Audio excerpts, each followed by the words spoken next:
At nandito na nga tayo mga ka-memories.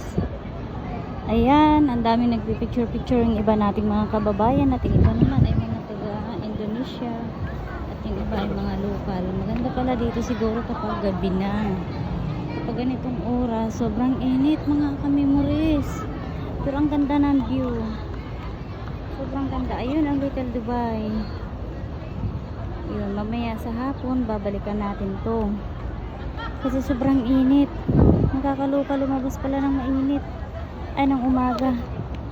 Gusto ko at pamali-mali pa ako ng pasabi. Anong pinagsasabi ko? Ayan no, ang sarap sana ng hangin dito. Lasang chocolate. Charot. Diba? Ang ganda ng mga tanawin. Mamaya lalapitan natin yung Little Dubai na yan. Pero sa ngayon, sa ibang pwesto na muna tayo pumunta dahil ang hirap naman dito